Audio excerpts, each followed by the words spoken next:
Welcome back. రాష్ట్రంలో ప్రభుత్వ అధికారులపై దాడుల్ని తెలంగాణ ఉద్యోగుల జాయింట్ యాక్షన్ కమిటీ తీవ్రంగా ఖండించింది. తెలంగాణ ఉద్యోగుల జాయింట్ యాక్షన్ కమిటీ మీడియా సమావేశం నిర్వహిస్తోంది. లైవ్ చూద్దాం. విమర్శించటం అనేది ఇది ప్రజాస్వామ్యంలో కావచ్చు, రాజకీయంలో కావచ్చు, ఉద్యోగులని బాధ్యులు చేయొద్దు. ఎందుకంటే ప్రభుత్వం అంటే ప్రభుత్వంలో ఉద్యోగులు ఒక పార్ట్ మాత్రమే. ఎవరు ప్రభుత్వం ఉన్నా ఉద్యోగులు పని చేయాల్సిందే. చట్టానికి లోబడి పనిచేయాల్సిందే. చట్టాన్ని అతిక్రమిస్తే ఎవరైనా దానికి బాధ్యులు అవుతారు.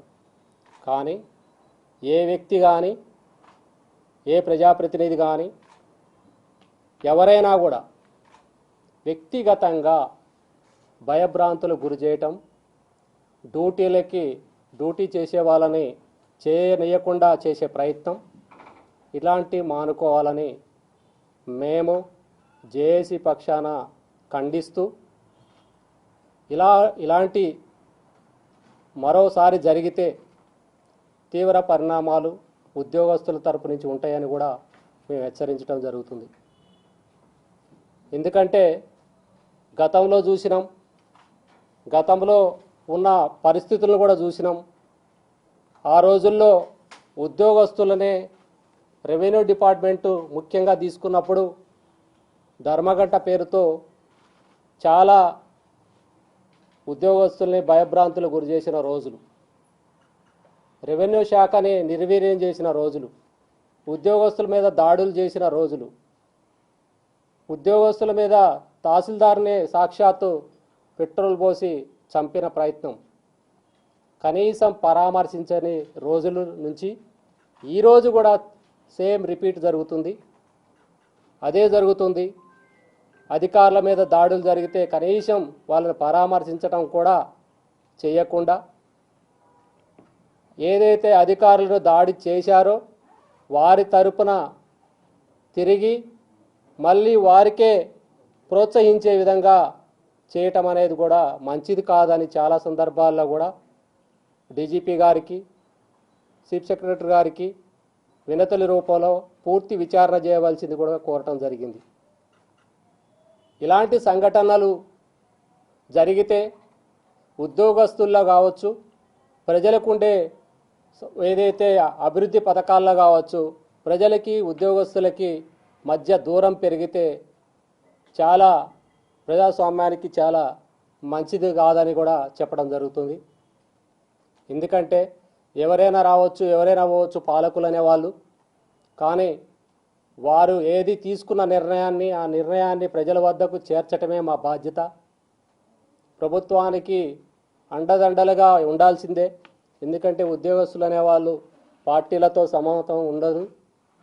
కాబట్టి దయచేసి మేము కోరేది ఏంటంటే మరోసారి ఇట్లాంటి సంఘటనలు జరగకుండా మీరు జరిగిన వాటిని మీరు ఏదైతే చేశారో ఆ కామెంట్స్ని తిరిగి వెనక్కి తీసుకోవాలి, బేషరతుగా క్షమాపణ చెప్పాలని కూడా కోరటం జరుగుతుంది. ఎందుకంటే వికారాబాద్ జిల్లా కలెక్టర్ మీద దాడి కావచ్చు, సిరిసిల్ల జిల్లా కలెక్టర్ మీద దూషణలు కావచ్చు, మనం చూస్తున్నాం. ఇట్లాంటి సంఘటనలను మనం ఏ రకంగా తీసుకోవాలి ఉద్యోగస్తులుగా అనే దాని మీద చాలా వరకు ఉద్యోగస్తులతో, మా సంఘ నాయకులతో చర్చించడం జరిగింది. మేము చాలా బాధపడుతున్నాం. ఎందుకు మా మీదనే కక్ష కట్టుకున్నారు, మా మీదనే కుట్రపూరితాలు చేసి మా మీద చేయాలని ఎందుకు అనుకుంటున్నారు అనేది కూడా తెలియాల్సిన అవసరం ఉంది. అంటే ప్రజలకి ఉద్యోగస్తులకి దూరం పెంచితే గతంలో లాగా వారు ఏం చేయాలని అనుకుంటున్నారు అనేది కూడా ఒక్కసారి తెలియాలి. ఎందుకంటే దీనివల్ల జరిగేది అందరికీ నష్టమే, వారికి కాదు మొత్తం ప్రజలకి కూడా ఇందులో చాలా నష్టం జరిగే అవకాశాలు ఉన్నాయి. కాబట్టి ఇలాంటి సంఘటనలని మానుకొని, మరియు ఏదైతే చాలా సమస్యలు ఉన్నాయి ఆ సమస్యల మీదతో పాటు ప్రజల్లో కావాల్సిన మానసిక ధైర్యం కావచ్చు, ఉద్యోగస్తులు కూడా మనోభావాలు దెబ్బతినకుండా చూసే ప్రయత్నం చేయాలి. ఎందుకంటే ఇది ఇంకొకసారి జరగకుండా ఉండాలనే ఉద్దేశంతోనే చాలా సందర్భాల్లో చాలా వేదికల మీద మేము మాట్లాడటం జరిగింది. మరోసారి కూడా మాట్లాడుతున్నాం. ఈ సందర్భం వచ్చింది కాబట్టి చెప్పడం జరుగుతుంది. ఈ అవకాశం మీరు అందరూ ఇక్కడికి వచ్చినందుకు అందరూ కూడా పేరు పేరు ధన్యవాదాలు తెలియజేస్తూ ముగిస్తున్నాను. Thank you. అందరు చూస్తూనే ఉన్నాం. గత వారం రోజులు 2-3 రోజుల క్రితం కూడా గౌరవనీయులు అక్కడ ఎమ్మెల్యేగా ఉన్న మాజీ మంత్రివర్యులు కేటీఆర్ గారు దూషణలు చేయటం అందరూ ఎలక్ట్రానిక్ మీడియా కూడా చూసిన జరిగింది. ఎందుకంటే ఒక హోదాలో పనిచేసిన వ్యక్తులు కావచ్చు, అట్లాంటి వ్యక్తులే మనం మాట జారితే కింది స్థాయిలో ఉన్న కార్యకర్తలు ఏ రకమైన ఉంటారో కూడా మీకు తెలుసు. అది చేయొద్దని మేము కోరుతున్నాం. అది క్షమాపణ చెప్పాలని కూడా కోరుతున్నాం. చెప్పాలి కదా, ఎవరైనా అధికారుల మీద అంత పెద్ద ఓడు ఉపయోగించడం అనేది మంచిది కాదు. తీవ్ర పరిణామాలు అనే దానికి వచ్చినప్పుడు ఇట్లాంటి దాడులు జరిగితే ఎవరైతే కుట్రలు చేసిరో వాళ్ళ మీద చట్టరీత్యా ఖచ్చితంగా తీవ్రమైన పరిణామాలు ఉంటాయి.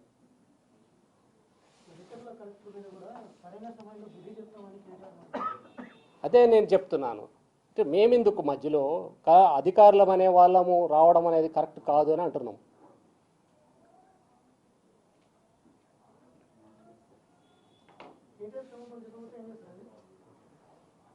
క్షమాపణలు చెప్పకపోతే చట్టరీత్యా ఏదైతుందో మేము మా వరుసలో మేము ఏదైతే ఏ పోరంకి అయితే పోవాలో ఆ పోరంకి వెళ్తాం.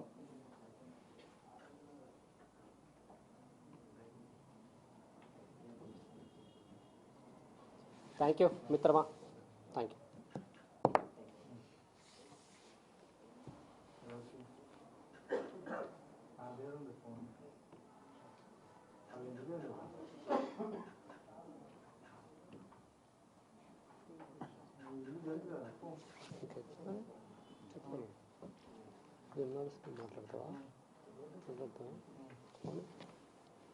తెలంగాణ తహసీల్దార్ అసోసియేషన్ రాష్ట్ర అధ్యక్షులు రాములు గారు మాట్లాడతారు. Good afternoon to all media persons, electronic and print media. నా పేరు రాములు. ఈ మధ్యకాలంలో మనం చూస్తున్నాం, అధికారులని టార్గెట్గా పెట్టుకొని రాజకీయాలు ఆడుతున్నారు. ఇంతకంటే ముందు ఈ దుస్సాంప్రదాయం మన రాష్ట్రంలో ఉండేది కాదు. రాజకీయ నాయకులు వాళ్ళు ఏమైనా ఉంటే చూసుకునేవాళ్ళు, వాళ్ళు మాట్లాడుకునేవాళ్ళు. కానీ సాక్షాత్తు జిల్లా స్థాయి ఆఫీసర్ల మీద టార్గెట్ చేసుకొని జిల్లా స్థాయి అధికారుల మీద దాడులు చేస్తే ప్రభుత్వంలో అశాంతి వస్తుందనో లేకుంటే ఇంకోటో అని అనుకుంటున్నారేమో. కానీ దయచేసి ఈ మీడియా ముఖంగా నేను మీ నాయకులకు విన్నవించడం ఏంటంటే, రాజకీయ నాయకులు చేసుకోండి, కానీ ప్రభుత్వ ఉద్యోగులను దానిలోకి లాగకండి. మేము ప్రభుత్వ ఉద్యోగులుగా మా యొక్క బాధ్యత ఏంటంటే, అధికారంలో పాటు ప్రజా సంక్షేమం కోసం ఎట్లాంటి కార్యక్రమాలు చేపట్టినా కూడా వాటన్నిటినీ ప్రజలకు సకాలంలో చేర్చడమే మా యొక్క ప్రధాన ఉద్దేశం, ప్రధానమైన విధి కూడా. ఆ విధిలో భాగంగా మా విధులు నిర్వహిస్తున్నప్పుడు సామాన్య ప్రజలను రెచ్చగొట్టి వాళ్ళకు నష్టం జరిగే విధంగా చేస్తే దానివల్ల అంతిమంగా నష్టపోయేది సామాన్య ప్రజలు. కాబట్టి సామాన్య ప్రజలు కూడా నేను విన్నవించుకునేది ఏంటంటే, ప్రభుత్వ అధికారులు ఎప్పుడు కూడా ప్రజల పక్షాలనే ఉంటారు. ప్రజలకు సంక్షేమ కార్యక్రమాలని, ప్రభుత్వం చేపట్టే అనేక కార్యక్రమాలను మీకు తీసుకురావడానికి, మీ వద్దకు చేర్చడానికే ప్రయత్నం చేస్తారు. కాబట్టి దయచేసి సామాన్య ప్రజలు కూడా అర్థం చేసుకోవాల్సి ఏంటంటే, రాజకీయ నాయకులు పెట్టిన ప్రలోభాలకి లేదా వాళ్ళు చేసిన పనులకి లోనై, వాళ్ళు చెప్పిన మాటలకి లోనై ఎవరు కూడా అధికారుల మీద కానీ లేదా ఇతరుల మీద దాడులు చేయడానికి సిద్ధం కావద్దని ఈ మీడియా ముఖంగా వాళ్ళందరికీ కూడా చేతులెత్తి నమస్కరిస్తున్నా. ఎందుకు అంటే, అలా చేయడం వల్ల రాజకీయ నాయకులకు రాజకీయంగా లబ్ధి చేకూరుతుందేమో, కానీ అంతిమంగా నష్టపోయేది మాత్రం ప్రజలే. ఇప్పుడు మనం ఈ మధ్యకాలంలో వరుసగా సంఘటనలు చూస్తున్నాం. లగచెర్ల సంఘటన కానీ